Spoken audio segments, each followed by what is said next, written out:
I think that probably the biggest message is stop worrying about what you think other people think about you. Start focusing on yourself and what what you do and who you are and how you can make yourself better and how you can make those around you that are better.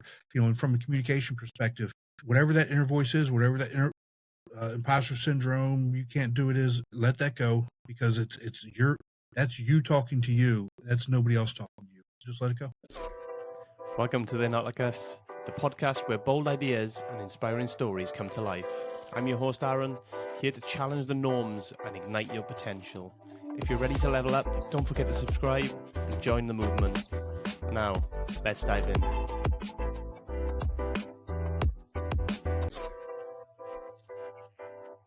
Welcome back to They're Not Like Us. As always, I'm your host, Aaron, and today I am joined by Tim Newman. Welcome to the show, Tim. Aaron, thanks so much for having me. I really do appreciate it. Hey, it's my pleasure. We connected a little while back, and I had the pleasure of being on your show. So can you tell people a little bit about your show and about what you do? Yeah, so my podcast is called Speaking with Confidence, and I help people become more powerful communicators. Without getting into really too much detail, the first time I was tasked with standing in front of people and talking, I threw up in front of them, and went on to become a college professor and now a podcast host. And I really just help people not throw up or not sweat all over the place, and just be able to be free and open and be able to have a conversation. Yeah, it's nerve-wracking, man, isn't it? Getting up in front of people and talking, and especially if you've got a crowd of people in front of you, you stand up in the room and all eyes are on you. I remember the first time I ever spoke in front of an audience, essentially, and wow, you say things you don't mean to say, you stutter, and you're standing there, you're shaking, you think everybody can tell how bad you are, and right. It's a full-blown nerve-wracking experience all by itself. Yeah, you think everybody's judging you. Your hair's out of place. Why would you wear that shirt with those pants? I can't wait to see what this bozo says. He's gonna be wrong. Whatever. It's all those things that nobody's actually thinking. The only person thinking about that stuff is us, and it's our inner voice having that conversation, doing to ourselves. Yeah, absolutely. Tim, take me back to that first presentation. Then, what was that all about? And oh my gosh, tell me about it. So yeah, you gotta laugh. You got to be able to laugh at yourself as you go through this life, right? So this is a long time ago. I'd gotten out of the military and started college, and over here in the United States, everybody, doesn't really matter which institution you go to, everybody has to take a public speaking, speech communication class, whatever they call it, right? Where you get up in front of people and you give speeches and that sort of thing. And so the first time they took the class, you get the syllabus. I said, "There's no way I'm doing this. I'm just not doing it." And I'm really good at getting out things I don't want to do. I'm good at convincing other people to do things. And so fast forward to my senior year, my advisor said, "Tim, if you want to graduate, you have to take this class." So I said, "Okay, there's no way of getting out of it." And so I go to the class, and it's my turn. It's my day to get up for the first time and do this presentation. I don't even remember what the presentation was about. But you also have to remember, this is back in the early 1990s, where we had computers, but we don't have computers like we have them now. We didn't have PowerPoint. We didn't have, I had a transparency projector with some transparency slides that I had actually written on, like my own handwriting on.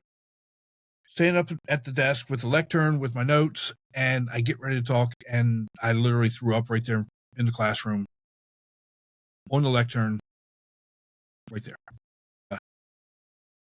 Class had a good laugh. I obviously didn't finish the presentation that day, but I also obviously graduated and got through it.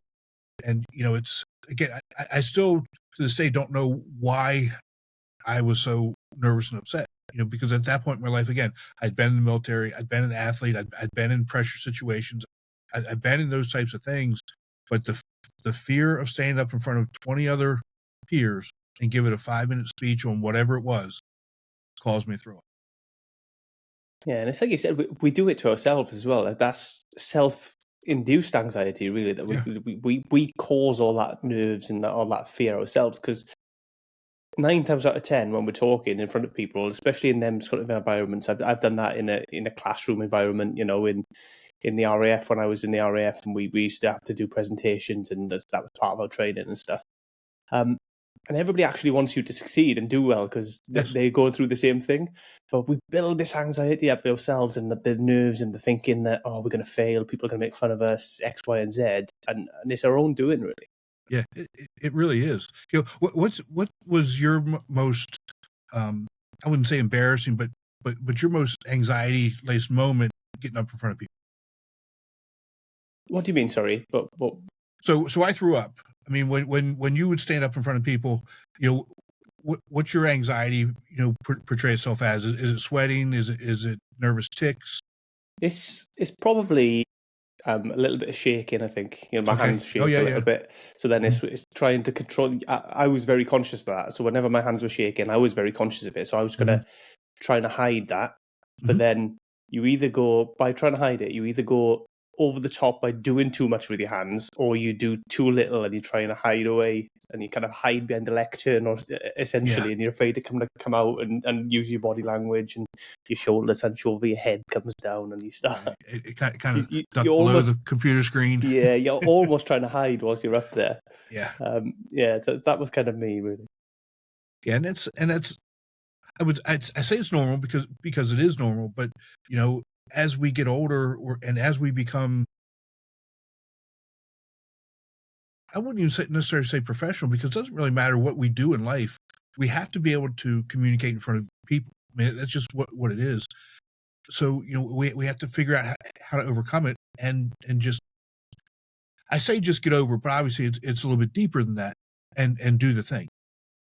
You know, so there is a process to be able to do that. And, you know, again, whether it's in a team meeting, if it's in a job interview, if it's standing up on stage, whatever it is, you know, we've got to figure out a way to just get over it, and be authentic, be ourselves, and whatever happens, happens.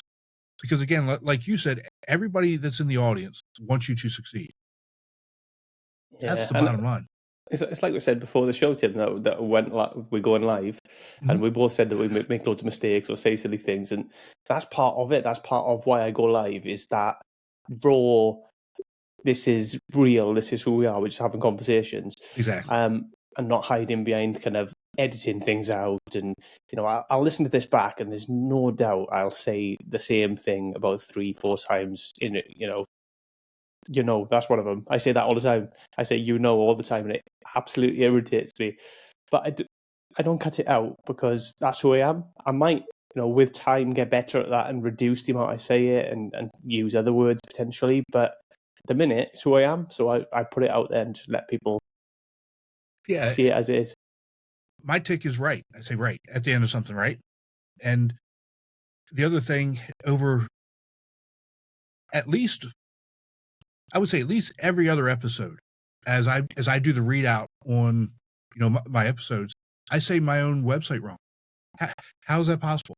It's your own website. How do you not know your own website after, you know, all this time? You know, but I say it wrong, and I just shake my head. Sometimes I leave it in, sometimes I cut it out. You know, depending on you know, when I go back to put it together. I mean, if I get to, because I'll start laughing.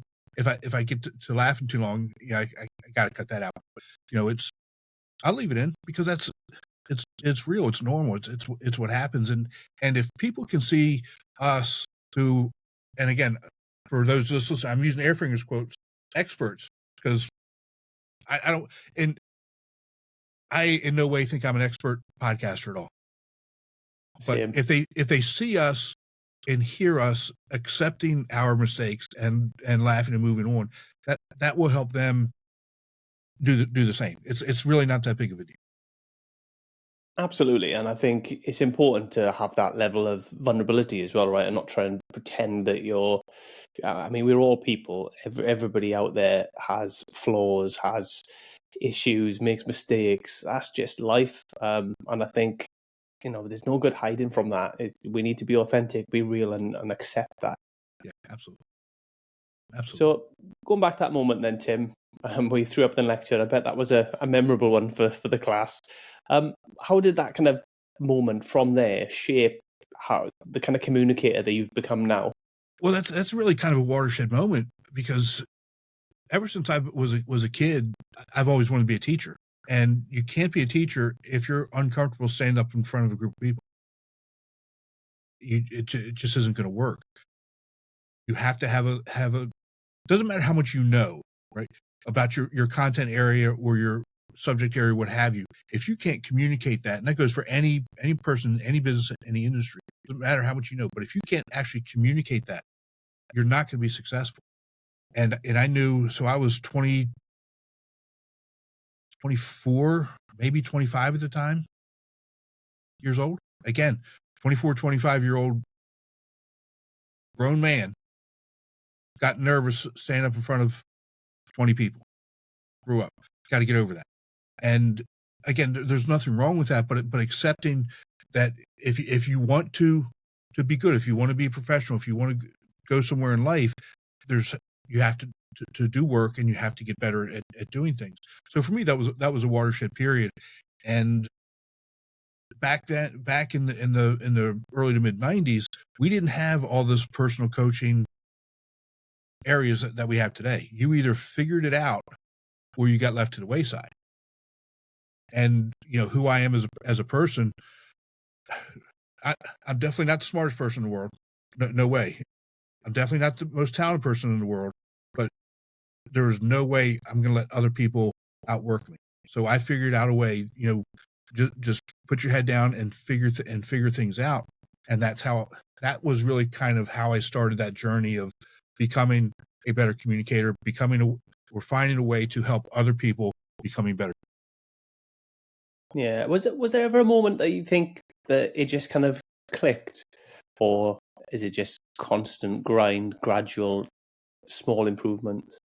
You know what? Again, I'm going to put something out here that nobody knows. No, there was not a moment that clicked. So next week, I'm giving a keynote speech at a conference, and I'm nervous as hell.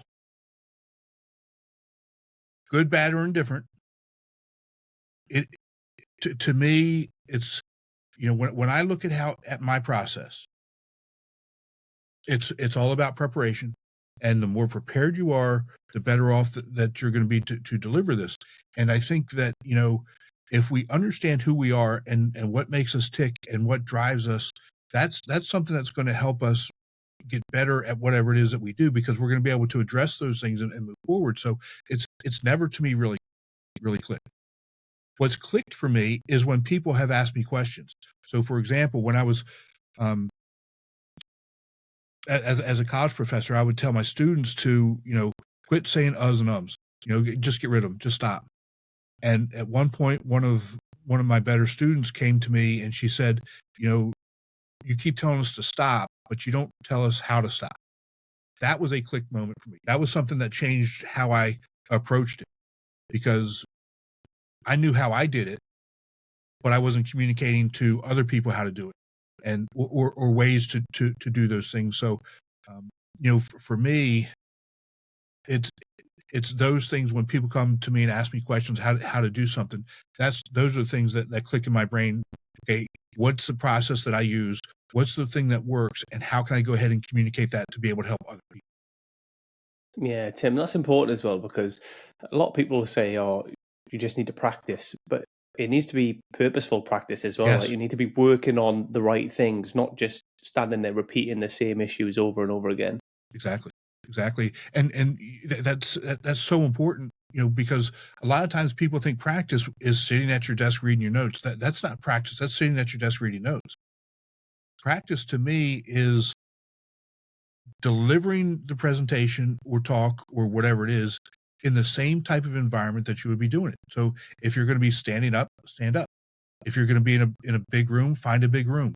If you're going to be in an office space, you use your bedroom or what have you. Move around. Talk like you're actually giving the presentation. That's practice. Have somebody evaluate you. You know what? Everybody has this thing it's called a smartphone that nobody uses as a phone.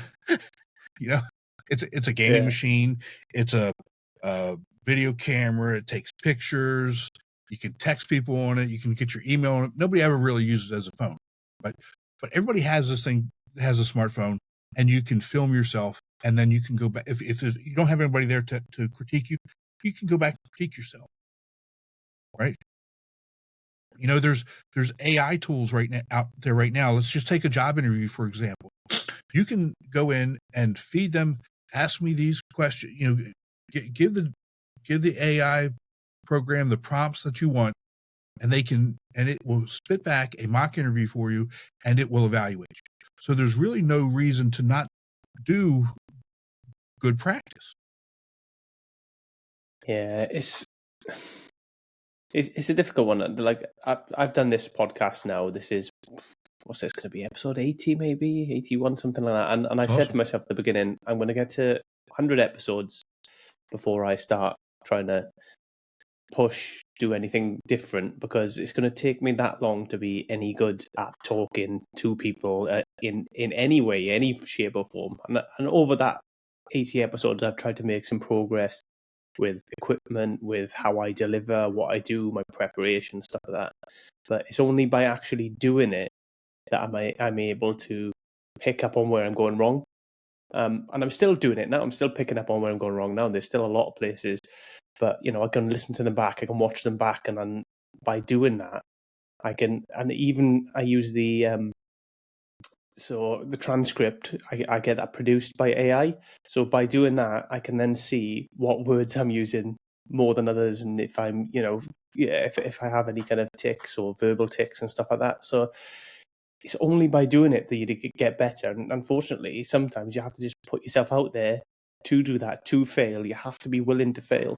Absolutely. You did a YouTube video maybe a little over a month ago, talking about, the number of subscribers that you have. And it really resonated with me, because what you said was essentially it's not overnight. Things don't just happen overnight. It takes time. It takes progress. It takes all those things that you literally just talked about, that you've got. Sometimes it's okay to be frustrated. Everybody's going to be frustrated, and everybody's going to want instant results, but that's not how life works. That's not how, content creation works. That's not how podcasters get better. And you have to be willing to do that work and understand that, what, it's incremental. It's step by step. Make adjustments. And again, it's not just repetition. It's repetition with feedback and adjustments. Because if we do the same thing every single time and we're doing it wrong the same way every single time, all that's building is repetition of doing something wrong the same way every time. You might not even be doing anything wrong. You might just not be connecting with your audience. And that goes for public speaking as well. If you're not connecting with the audience, and even though you might have a fantastic message, you might be good at public speaking, if that message isn't resonating with the right people, then you're not going to grow, or they're not going to take the lessons away from it and the message away from it. So it's about getting better yourself at delivery, but then also learning about what people are actually looking for and how to get that across in a way that they want and understand. Exactly. And just one more point that you brought up. It's not an overnight success. And if you look at I don't necessarily measure myself against other podcasters, because how many Joe Rogans are there? There's one Joe Rogan. How many Alex Hormozis are there? There's one Alex Hormozi. But I can tell you, when they get together with their team, I guarantee they go back and they critique it. We need to do better at this. You know what? I think we did a good job at this. Let's adjust these things. I guarantee that happens. And that's something, I don't care who you are. If you're not doing that, you're probably not. Yeah, and that's where the exponential growth comes in as well. These people, obviously, they've done that from the beginning and made these small improvements. But when they get to the point where they have a team, then they have multiple people critiquing this all at once, critiquing all different areas about the delivery, about maybe the podcast, maybe the marketing, maybe whatever it is, but it just becomes a snowball where everybody's constantly just critiquing everything and improving over and over again. And then they become these unstoppable forces, really. Exactly.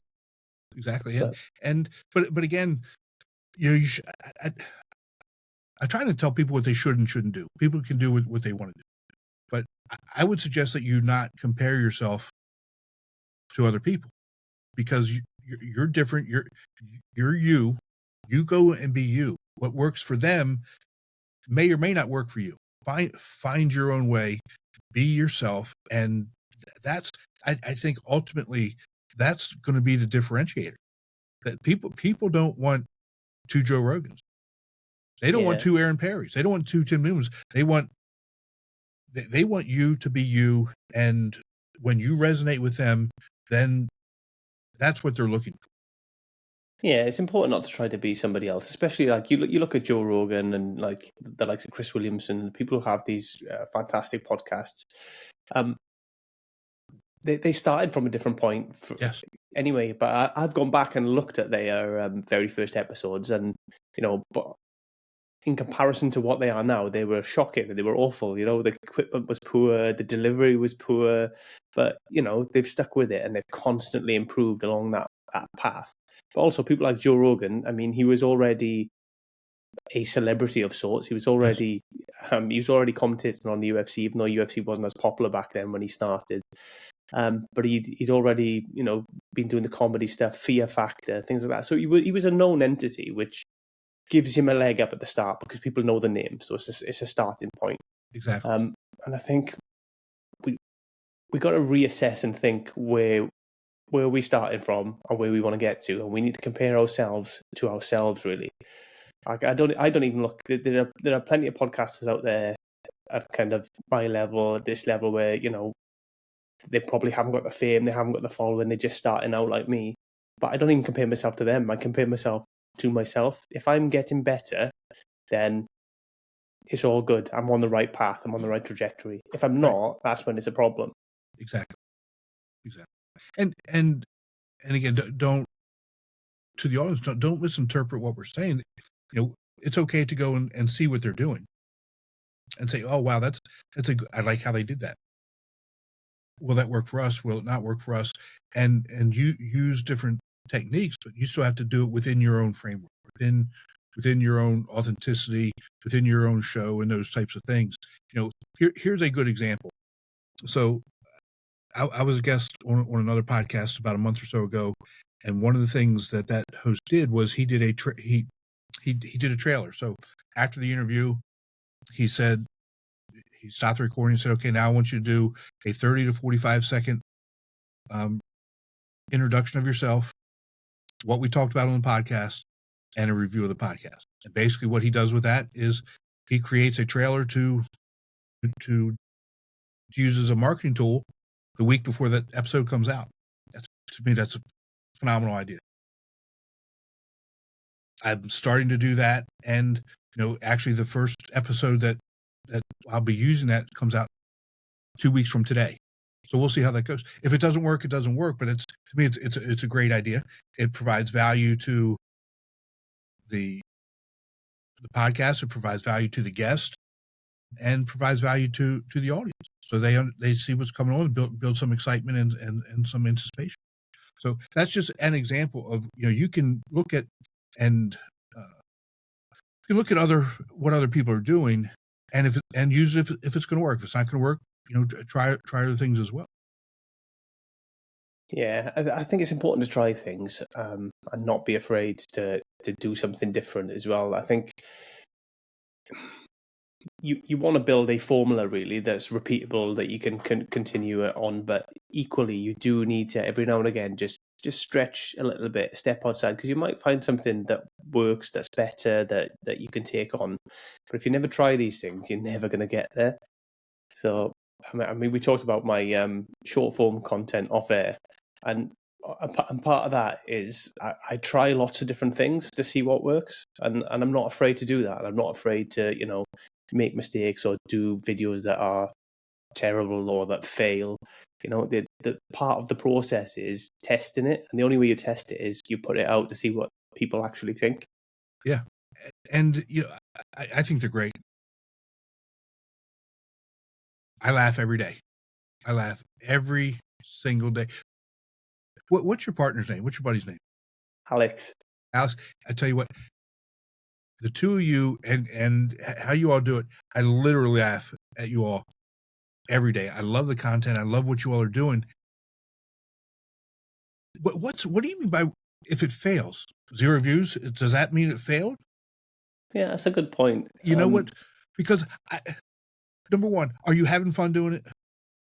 Absolutely. Okay, because if you're not having fun, it sure as heck isn't showing up on the video. No, it's a great laugh, and ultimately, put it out. What we want is to entertain people and people to have almost as much fun as we are making it by watching it. So that's the goal. And then I suppose if it doesn't resonate with people, then you get a little bit disappointed. But you learn from it. You move on. You tweak. You adjust, and you critique and get better. Okay, but what's the name of this podcast? They Not Like Us. Exactly. Yeah.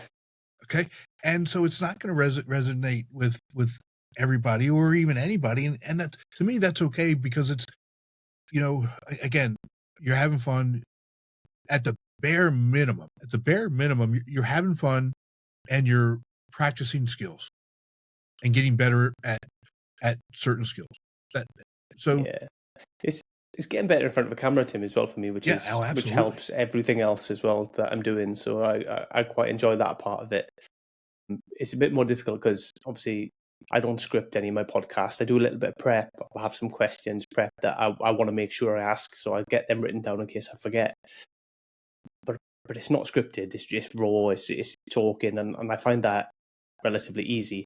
Remembering lines and doing a script is I find that more challenging. So what's your process in doing that, and how long does it take to do one of those short reels? So I mean, it depends on the reel, but they're all relatively quick to record. I think generally I do a month's content in a day, 6 hours, and we'll just do enough content for the month in sort of 6 hours, 20, 30 videos. But I do all the prep beforehand, so I write the script and figure out, right, what video I'm gonna do this week, what's the setting gonna be like, and do all the words in the script for everybody, and then we just run it from there. Yeah, and the creative process I really enjoy. I really enjoy coming up with ideas. I need to get better at just jotting them down, because sometimes they just come to you at the weirdest times when you're out and about or when you're off doing something. And I've missed a few that I haven't put down because I forgot about it. So now I'm starting to make notes and put everything down so that I remember to do the good stuff that comes to me when it does come to me. Yeah, because I'm kind of the same way. I need to figure out a process to write stuff down or record it or some way. I spend a lot of my time in the car driving, and an idea will come into my head as I'm listening to a podcast that I'm really not listening to, but thinking about other things. And I say, okay, remember it. I repeat it to myself like 5 or 6 times. Remember it. So when you stop, you can write it down, and then I forget it. But that's part of the creative process too. And I just keep doing what you're doing, bud. I love it. I mean, I think it's great. Yeah, I do enjoy it. It's something very different to the other stuff, and it doesn't really necessarily feed into the podcast, but it's just something I enjoy. It's something that I like doing, and I will continue to do, I think, regardless. I did do a couple at the beginning that were like transition stuff into talking about the podcast, but I didn't enjoy it. I didn't enjoy I don't enjoy feeling salesy, even though the podcast is free. It just felt like I don't like pushing things down people's throats. I'd rather just do my content. If people enjoy it, they'll follow me. They'll come to see what I'm doing, and then they'll find out the other stuff from there. That's the way I look at it. Yeah. So and I'm kind of the same way too. And I think the where I have to make some changes and some adjustments. Again, people that know me know that I'm not sales. I'm just me, and I'm here to help you if you want the help. I'll ask you if you want the help, but if you say no, okay, that's fine. I'm not going to push it on you. But for me, transitioning from, and I don't know if you know this, but I'm no longer teaching. I resigned, and so now this is my life. This is my business. This is what we're doing. So it's on some level, I've got to find that happy medium of selling it, because I got to eat. Absolutely, and I think everybody, there's nothing wrong with selling stuff. No, I agree. Especially if you're that's your livelihood, if you're bringing value to people and stuff. I think for me, I don't have a product. I'm not selling anything. I have my podcast, and I just think being salesy, pushing people towards a free podcast is. I mean, I suppose people can't be too offended when it's not costing them anything, but I just think it kind of cheapened the rest of the stuff that I was trying to do with my content, where some of the people who come there for the humor, for the laugh, and for entertainment would get pushed away by that, I thought. So that's why I kind of went away from it and didn't like doing that. That's again, that's fair enough too. And again, if people are going to, follow you and consume that, they're either going to listen to the podcast and your video content, one or the other, or whichever. Again, it's all what resonates with those individuals. I'd love to have everybody in the world listen. I know that's I know that's not realistic. No, and I think that audience is going to grow over time. Yeah, I think it's slightly different as well. I think a lot of your stuff, Tim, what you do, your podcast, but also the work that you're doing as well that we talked about. We'll talk about it a bit more in a second. Is about helping people and teaching people. So yours is from a different, that there's value to be gained there. Whereas my stuff that I put out on the short form side is just all entertainment, really. There's nothing there. I'm not trying to teach anybody anything. It's all just humor, entertainment, something to just pass the time and to enjoy. So it's a different kind of environment. I think when you're teaching people, to then take them to that, you're giving them stuff for free and you're teaching them, you're showing them your expertise, and then to take them to the next level where, say, like, I can do this as a service I offer. I think that's a more of a natural transition than what I'm doing.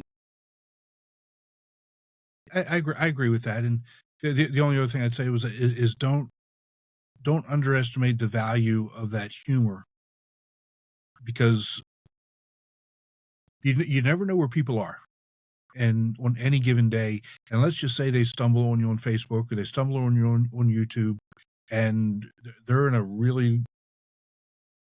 a bad place, and they click on your video and it puts a smile on their face, and it changes their mindset, it changes their attitude, it changes their outlook, even if it's just for 5 minutes. That means a lot to people. Yeah, absolutely, and it means a lot to me. If I can do that and I can have that effect on people, that's fantastic. Then I'm really, really happy with that. But I just don't have a related product that essentially is what I'm getting at. So it is what it is. I just want people to enjoy, be happy, kind of. Maybe it's just pass the time. Maybe it's just laugh at me rather than with me. Exactly. But I'm okay with that. Yeah, it's good. Tim, when we spoke before we come on, you told me about this new venture that you've got. Tell me a little bit more about that. Oh boy! So, do you ever have trouble introducing yourself to somebody? You don't know what to say? Believe it or not, Tim, I've classed myself as an introvert, if that's even a thing. Mm-hmm. I'm good at speaking to people that I know well, but new people, I'm actually not very good at it. I'm not very good at kind of striking up conversation. Right. A friend of mine who I go to the gym with, he talks to everybody all the time. He can talk to anybody, and like these new people, and I can't. I don't know what it is. I don't have that energy or that desire to do it, and I sit there in silence while he's talking someone's ear off, and it happens so frequently. It's wild. And think about it from a different perspective. So basically, what I've created a system that helps people have a formula to be able to introduce themselves in a stress-free way in pretty much any type of situation, whether it's a professional situation or personal, friendly, social situation. So let me just kind of give you a little bit more background. I think it's clear that I threw up in front of people the first time I had to speak to somebody. I'm going to give you two examples. One is me, and one is somebody who I've coached. So I was in a job interview. It was a phone interview. I was interviewing for a college professor position. I don't know if anybody knows this, but I'm a full-time RV person. I live in a 42-foot bus. So that's kind of the setting here. And as we're in the interview, we're talking about where we're going to live. And we got to talking, and this is all within a minute. Like, we went from living, where I would be able to live, to me emptying the septic tank of the RV in a job interview. Okay. I never heard back from him. Didn't get hired.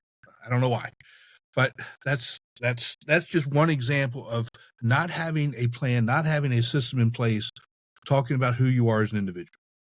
And again, I'm all for being authentic. I'm all for sharing information, but we have to know the time and the place, and we have to have limits on that. So that's one.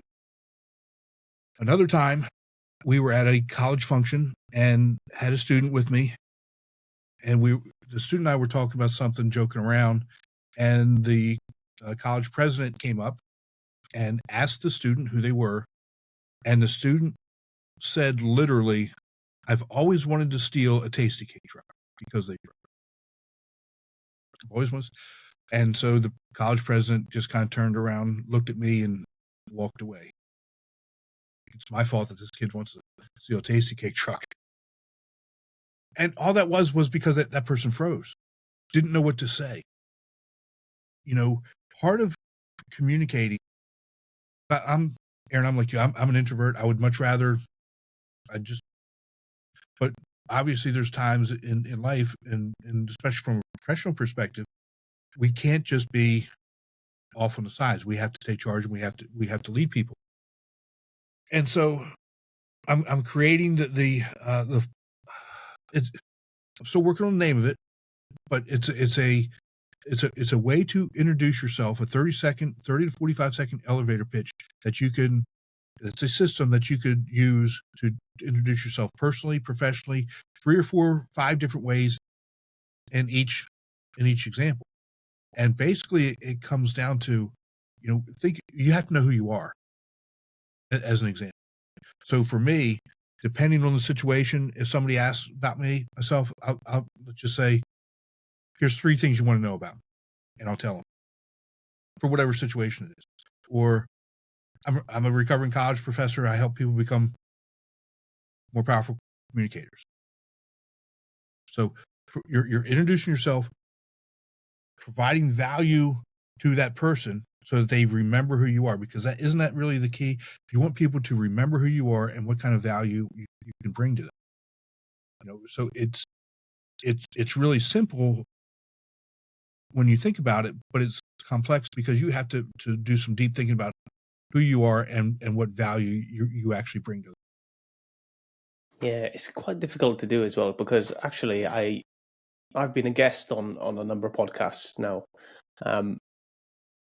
And I know me, I know my life, but actually articulating that to other people in a way, that doesn't make you sound insane for a start, is it can be a challenge, and it takes you. I think it took me about 5 or 6 times as a guest to actually get my messaging down, to figure out who I am and how to deliver that across in a way that can be received in a way that, I don't know, will paint me in a decent light, I suppose, because ultimately we want to paint ourselves in a decent light. We don't want to, deliberately make fools of ourselves. Yeah, you don't want to be the guy stealing the Tasty Cake truck. Yeah, man. I mean, I don't know what a Tasty Cake truck is, but maybe it sounds good.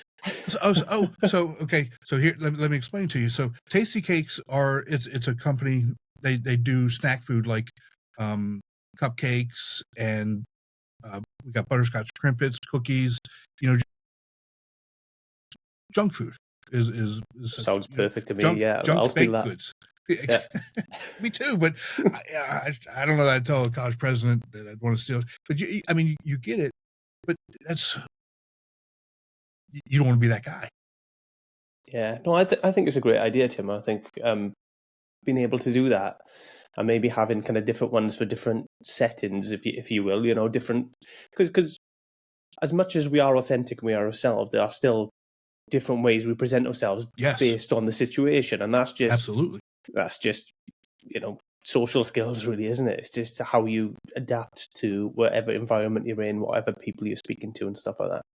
So I think you're onto something, and I think it could really help a lot of people, especially post-COVID and the way that people have kind of become a bit more introverted. Society's become a little bit more introverted, and people are finding it a bit more difficult. A lot of people work from home now and stuff like that. So I think you're definitely onto something. Yeah, I think so too, and hope everybody understands. It's a simple formula, but it's complex in that you have to actually think about who you are as an individual. What makes you tick? What do you like? Etc. So again, as a for example, I also do another podcast. I do the Golf Week Amateur Tour podcast, and this past weekend I was away, and doing remote interviews at a tournament, and people ask me about it, and so I've got something that I say about that. So when I do that podcast, this is my persona, this is why I do it, etc. But I've already got that planned in my head what to say, so I don't have to think about it. It's almost second nature now.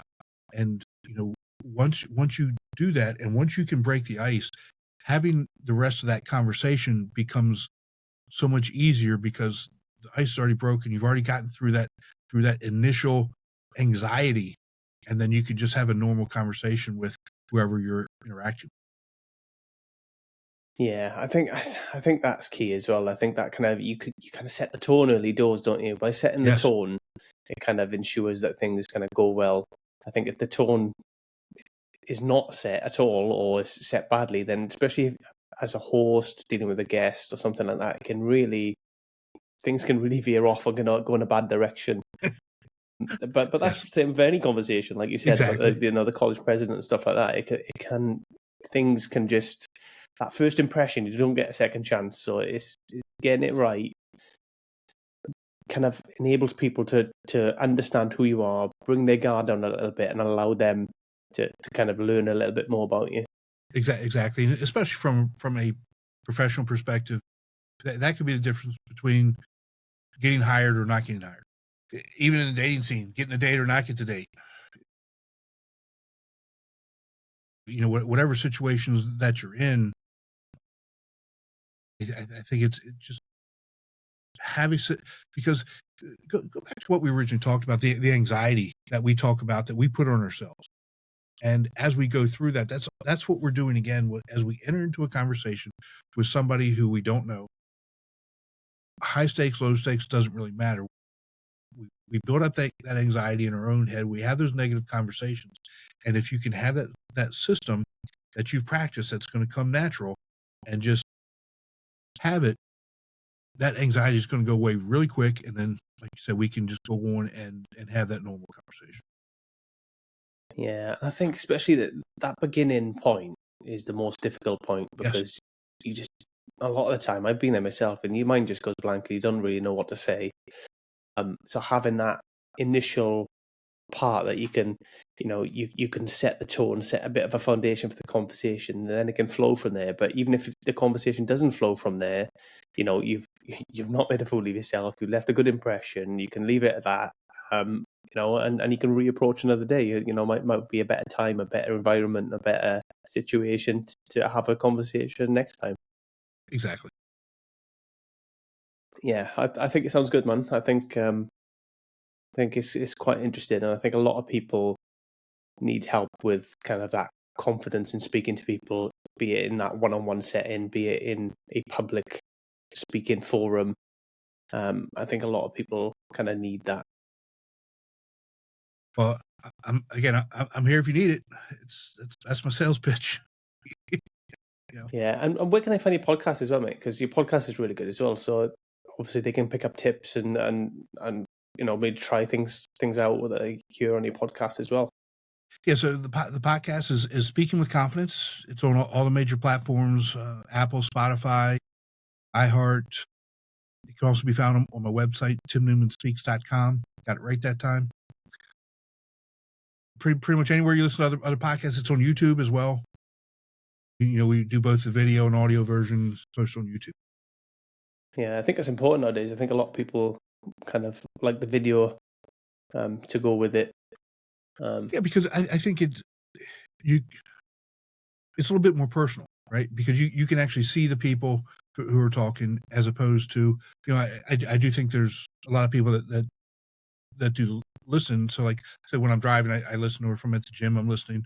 But if I'm sitting at my desk, working or what have you, I'll have it on and I can actually see facial expressions, maybe see some hand gestures, maybe see some of that nonverbal communication that is so important as well. And it just helps build that interpersonal connection, which is one of the things that I think we need to do a better job of. Yeah, definitely. I mean, I listen to podcasts in the car, and I have done for a long time. But I find myself more recently, the last sort of 2-3 years, I've been watching a lot more podcasts as well on YouTube, and especially with YouTube now, it's on your TV, isn't it? So you just pop it on, and I'll watch loads of stuff like that on there. So I think it does help. Absolutely. So, Tim, we've kind of spoke briefly about kind of public speaking and like the issues and stuff like that. But what makes a good speaker then? So that's a really good question. I think the most important thing is connecting with the audience. It doesn't really matter what your message is if nobody is receiving the message, or if it's not landing on the audience, you're just talking in thin air. So I think one of the characteristics of a good speaker is knowing who the audience is and tailoring your message to the audience so that the audience is getting the message that they want to hear or need to hear from you, the speaker. I think that's probably the biggest and most important thing. Yeah, absolutely. And I like to think about kind of stand-up comedy when I think about speaking, Yes. right? Because they go around, and before we see this magical tour that they do and the fantastic gigs that they do, they go around and they practice their set in lesser known venues, and they tweak and adjust and amend. And the reason for that is they are looking for what resonates with people and what lands, and sometimes just tweaking the delivery and improving the delivery and stuff like that. And I think that's where what I try to learn from anyway, and where other people, it's difficult in a podcast format because you're not getting that live reaction from people. Essentially, you get that down the line. You have to watch it back yourself. You have to maybe potentially get a bit of feedback from the audience, stuff like that, feedback from guests. But when you're public speaking or you're speaking to people, you can get that live feedback to see, did that work? Is this working? Is this having the effect that I desire? And I think you can learn from that, and you can tweak and adjust your message and improve as you go forward. Yeah, and you said something that I've been beating myself up over for about 2 or 3 months. How do we improve the feedback from the audience so that we have a good idea that we're actually resonating? Downloads is one thing, listens is one thing, the percentage of time that they're listening is one thing. But what I want, and I know it's hard to get, is I want to either talk to them. Hey, what do you like? What do you not like? Send me an email, send me a message, so that, because I'm that person that's in my head. Okay, yeah, you're downloading it, but are you going to do it again? Are you going to do it this week? Are you going to do it next week? Because if I know, or if I have an idea what you want to hear, I'll do it. But if I don't know what you want to hear, I'm not going to do it. So I think I'll do a topic on it. I'll do those types of things. But I don't think, the go back to radio. You're a little bit younger than me, but you're old enough to remember radio, sports radio, talk radio, music radio, what have you. They knew what to play because the listeners would call in.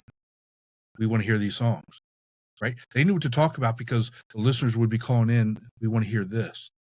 So with podcasting, it's not.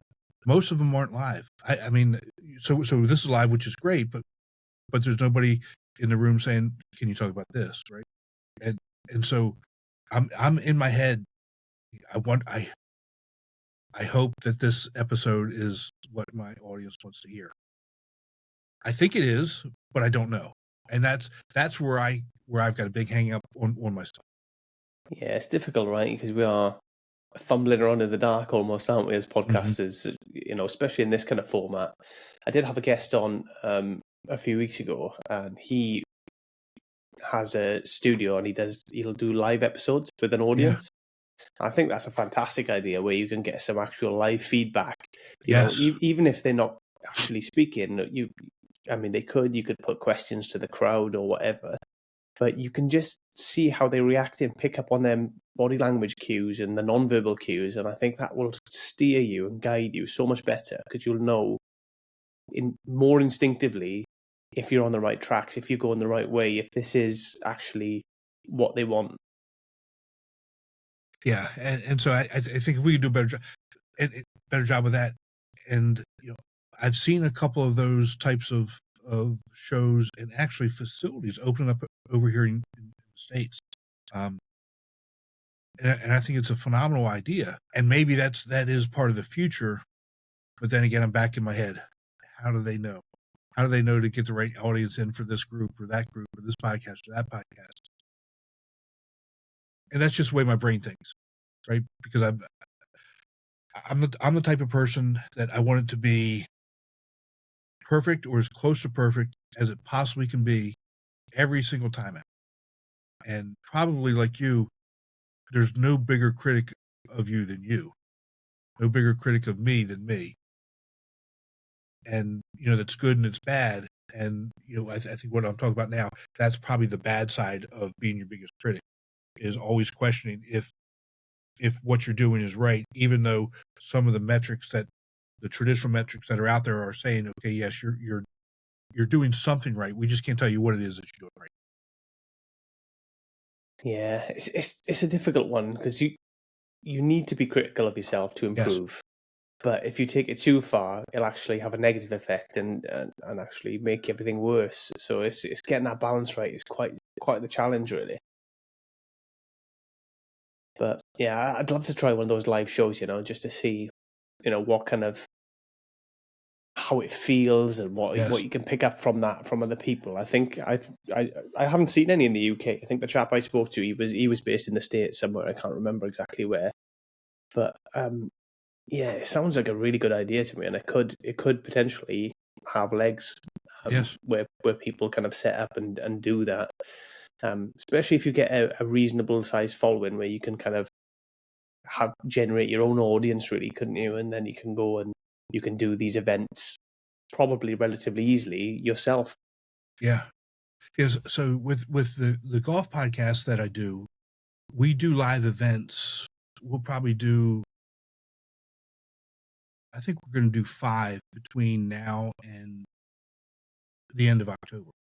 And all of those will actually be either at a golf course after a tournament or at our national championship. And so our live audience is our golfers. So we have that that built-in listenership, that built-in audience. I think with shows like this, I would love to be able to do it to reach out to our viewers or our listeners and say, and I think it would have to be in a big city or a place that has a lot of podcasters to be able to make this work, right? So Mondays at 2:00, it's live speaking with confidence. Mondays at 5:00, it's this. Tuesdays at whatever, and so that you could bring in those different audiences to really kind of throw it and be able to get that feedback. Yeah, definitely. And I think it's a challenge, I think, to do, Yeah. especially like my podcast, especially, is very broad. The theme running through it is self-improvement, essentially. However, self-improvement has so many different, it could be anything, couldn't it, Anything. really, when you think about it? So that is part of the challenge as well, as having that, if you're more niche, I think like yours is about public speaking, and I think it's a bit more niche, and you could actually get an audience and get a bit more of a following a lot more easier. That's not very good England, is it? That's all right. A lot more easier, but a lot more. I think it would be easier doing it that way, or have more potential doing it that way than my way, because ultimately, mine is so broad, there's so much other entertainment out there, and so much other, broad. Like Joe Rogan's pretty broad, isn't he? Essentially, he doesn't even have a self-improvement theme, really. He just talks about anything and just has interesting guests on. So it's one of those. I think it'd be more difficult for me, but anybody with a niche, I think there's potential there, definitely. Yeah. And if you've got that niche, so you're public speaking, if you could get your podcast live, I don't know, at some sort of public speaking event or some sort of marketing event or something that relates to it. So we had what's called Podfest over here in the States it was in January in Orlando, Florida. And there were a number of podcasters who were doing live shows from Podfest. So, we had other podcasters would be the guests on those live shows. And I assume it turns out well. I mean, I didn't do it because that's what, when I go to Podfest, for me, I'm there to learn and pick up different things, meet people, and those types of things. So maybe I'll do it next year when I go, maybe not. But there seem to be more people doing that this year, the live shows, than the year before. So maybe that is something that's going to catch on, and more people will be doing live shows, throughout the year and wherever it is that they are. If it works, great. Yeah, it seems to me like there's opportunity there. Like you say, it's whether or not it takes off, who knows? But I think there's opportunity there. I think if a couple of the bigger ones start doing it, I think, if Joe Rogan does a few and some other people, I think it'll get some legs then, because it'll get that mass exposure. And the system that you use and that I use the same system. You can have live call-ins, but I haven't figured out a way to, number one, broadcast that out, and then be able to ferret out the people that would actually, because anytime you do something, you run the risk of having people come on that are going to say and do things that really are not germane to the show or shouldn't be on, to ferret out who you're actually going to let in, to really vet them before they come on, right? Ask questions or join in or what have you. So that's another issue. Yeah, definitely. And I think you'd need somebody else with you, wouldn't you? You need a producer kind of vetting them really initially before they let them in and managing that in and out. But then equally, if your show is dependent on that, then if you don't get the right people or you don't get enough people, then that could really, undermine your show. So it's getting that balance right, isn't it? It is. And you don't want to add something that really could damage the reputation of the show, because you're going to have this live call-in and nobody calls in. So now what? And for me, I'm the producer. I don't have that. I don't have that person who's manning the board or letting people in, or any of that stuff. I'm doing it all. So it's unless we already knew, I'm gonna invite these other 5 people in, already vetted, already know who they are. But that's not really what we're what we're looking for in terms of getting more feedback. Because if you already know them, they're already telling you what we're doing. But yeah, I do like. I agree. I do think there's something to it, and if we could figure out a way to make it work for us as individuals, we'll do that. Yeah, I think that's the difficulty of us small creators. We have to, because we're doing everything, right? So we're doing it all. We don't have a team there to kind of that's able to kind of do that stuff for us whilst we are just delivering. And I think without that, I think them kind of shows become difficult or risky at least. Yeah, and it's, again, when it's just one person, at least for me, when I'm having the conversation with somebody, I'm actually into the conversation. Right. I may check some notes for a second, but I'm actually into the conversations. My face isn't buried in my board. It's not buried over here, on the control panel on the website. It's here and into the conversation, which I think is much more valuable than focusing and worrying about those other things that are going on. Yeah, same. Because obviously I go live and then there's the chat element that comes through, and they'll draw the chat from all the different live sources. But I don't look at it because I can't. Because if I'm looking at it and then I'm trying to engage on there, I'll completely lose track of what I'm doing here, and then I've lost the conversation, and then the whole point of having a podcast in the first place is gone. Exactly. So it's getting that balance right, and I think without somebody. I go live because I enjoy the live. I enjoy the rawness of what we're delivering. It would be lovely to have people contribute and to engage with them and to talk about it. But I'm just not able to do both. I've tried it and it just takes me away from the conversation, and it just spoils the conversation. And I don't want to do that. So, until I get to a point where potentially I could have a producer, because this software, as you know, has the facilities to have somebody in as a producer who can manage that, who can do that, who can kind of help you with that. But until I'm at that point, I'm not going to concern myself with it. I can't, and my focus has to be the conversations. Right. And that's the whole point of this. Absolutely. And to be honest, like I said, I think this is episode 80 or 81. I've met some fantastic people. I've had, there's people that I'd say the majority are in the United States as well. So I've met people I would never ever would have met otherwise. I had conversations I never ever would have had. So I love that, and I don't want to sacrifice that just so I can have a question that somebody might even be being offensive or messing about or doing something silly. So exactly, and I feel the same way. I mean, I'm talking to people all over the world. And I'm on.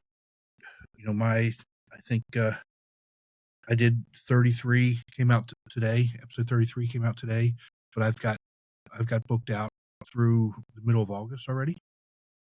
And so all these people that I've spoken to, again, from all over the world, it's good, man. And you do the other podcast as well, the golf one, and you guest on shows. So it's a lot, and for a lot of that time. Because when did you resign? Because last time I spoke to you, you were still working. So it's only recent that you've.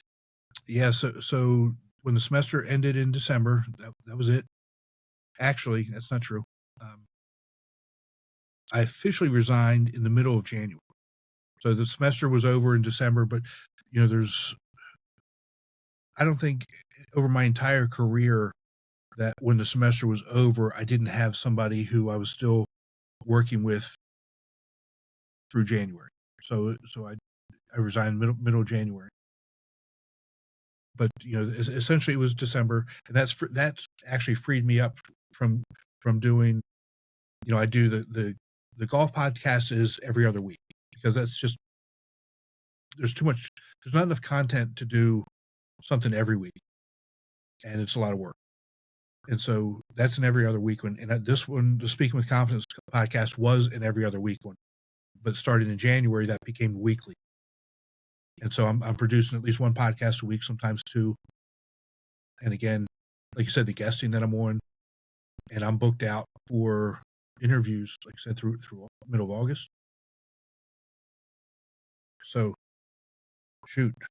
Yeah, that's brilliant, man. I mean, it's the people the people I'm talking to. Here's the piece that really kind of struck me, and it probably didn't hit me until September. It doesn't matter where we are where you are physically located in the world,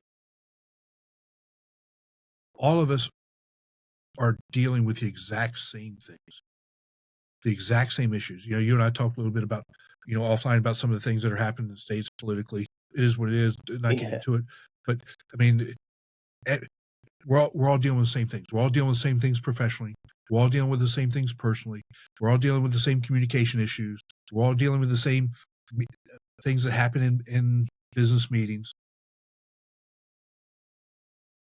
It's that's what really kind of struck me, that nobody is free from these things, and we all kind of need to figure out how to navigate this thing. We actually have the technology now. We have access to be able to talk to people across the world. How are you all handling it? How does this culture handle that? It's very eye opening, and I've loved it. It's been fun. Yeah, absolutely. We all have a lot more in common than we Absolutely. think, really. Yeah. You know, it's I suppose the fact that, I speak to a lot of people in the States, but even from state to state, Yes. things can be different, but there are common themes that run Mhm. throughout a lot of the time. Yeah, and so you talk about the state to state issues. So, I live in South Carolina, which is southeastern United States on the Atlantic Ocean. I did a tournament this past weekend in Florida, 5 hours away, and when I drive to Florida, the entire feel is different than it is here in South Carolina. But but politically, we're very much aligned. South Carolina is very much aligned with Florida, but the feelings are different. How they talk about things are very different. And I'm not saying it's good or bad. I'm just talking about this. This is what it is, and this are how the conversations go. Georgia is also politically aligned with South Carolina and Florida, and when I'm in Georgia, the conversations are also very different. So it's funny. It's funny that's what it is, and I can be in Georgia in 45 minutes from where I live. It's really no different than being in Europe. I mean, yeah, you're not going to France in 45 minutes unless you jump on a plane, right? But I mean, but going between France and Spain, some of those same things occur, and just understanding the difference in the culture of how they deal with certain issues for me has opened up a lot of eyes. Yeah, absolutely. There are a lot of differences. There are a lot of commonalities, and I think just we just got so much we can learn from each other. I think, anybody. I think I've learned something from everybody I've spoken to, and that just goes to say about, how much we don't know and how much other people's experiences can help us, or can, make us. Even a lot of the time is it just makes you think about something in a slightly different way. And I think Absolutely. that's so powerful, and can really challenge your own beliefs. Because what I find, so I don't, I live in the Midlands in England, whereas I'm originally from Wales, so I've moved. The culture is different, the people are different, Right. but there are a lot of people I go back home that are still living where they were born, where they grew up, and they're still in that almost. It's almost a bubble, where they only know this one way of life and this one way of thinking almost. But then when you go out and you experience different places, different people, you spend more time in other areas, it really kind of opens your mind and challenges your thinking and makes you think about things in a broader, more nuanced way, really. Yes, you have to be open to it. You have to be open to seeing it and living it and experiencing it. And right now, I think, at least here in the States, there's a common theme that I think is portrayed, is that if you have a difference of opinion, or if you have a difference of a way of doing things, you have to demonize the other person or not talk to the other person, which to me just doesn't make any sense. How are you going to learn from other people if you're not willing to open up and listen and be accepting of who they are, what they think, and it doesn't make you a good or bad person. It's just okay. You go about things differently. You think a little bit differently. So what? You may learn something. Yeah, I don't think that's just the States. I think politically that seems to be the way almost all over the world, but definitely in the UK and the US, we both have predominantly a two-party kind of political system where you're either right or wrong. There's no in between, No and which between. I find ridiculous because It's so destructive. actually the middle ground is probably the right place where we need to be. Exactly. And you know what? You probably agree on the issue, but you disagree on how to get there. And okay, that's great. But if we agree on the issue, we agree on the issue. There's that commonality. There's that common ground. That doesn't. I mean, it's just so destructive. It's so destructive and not helpful. And that to me is the frustrating piece of it all. Yeah, Doesn't have to be that way. No, and I think what we got to remember is what seemingly is forgotten a lot is whoever's running the country, whichever party, whichever person, the goal is to improve the nation, to improve society, to make things better for the majority. You're not going to be able to make it better for everybody. That's a bit unrealistic, but they make it better for the majority, and then you try and make adjustments so that nobody is too far put out or driven into poverty or made into an unlivable circumstance. And that should be the goal, whichever party's in, whoever we support. It's about making whatever nation that we're talking about. It could be UK, it could be US. It's about making it overall better and improving step by step. And we need to get behind that, and like you say, we need to look at the common issues and what we agree is an issue, and let's try and fix it. It's without getting into a massive political debate. I just think it's this polarization that people will use confirmation bias to be right rather than yield and go, actually, yeah, this could work. It's not how I would do it, but it could fix the problem, and then we can move forward together. Or hope that it works, right? Because isn't that the ultimate goal? Whoever is in power, we hope that they're going to lead us in a good, positive direction. So let's let that happen. Hope that it works. If it doesn't work, okay, we still don't demonize that person, but we're demonizing people before they've even had a chance to implement some of those things. Yeah, we're all armchair politicians as well, aren't we? We all sit at home. We know how to run a country. We know how to do this, that, and the other. I can barely get myself dressed in the morning, so exactly. I don't know. I'm with you. I'm gonna know your role, know your lane, and stay in it. You know what? I wouldn't want to be a politician. I'm not a politician. There's no way I could do it. There's just because I'm just going to tell you how I feel, and that's not good. That's not being a politician. Yeah. It's not for me either, to be honest. But I think the biggest thing about politics that bothers me is the media and how they play up to playing one side off the other and making it that they really drive that divide, really, rather than kind of bring people together, and that irritates me. Yes. Yeah, and it's all about money. It's all about that. It's you're absolutely 100% right. 100% right there. It used to be. I used to watch the news, especially when I was in the RAF and stuff, and up until about 2016. So in the UK, we had Brexit, and that was a really divisive issue, and it was the vote was like said 55% to 45%. So the country was pretty split. But the media just, honestly, they pushed it both ways, just divided people, and from that point on, everybody was. We've never really recovered from that point where it kind of drove people into these separate camps.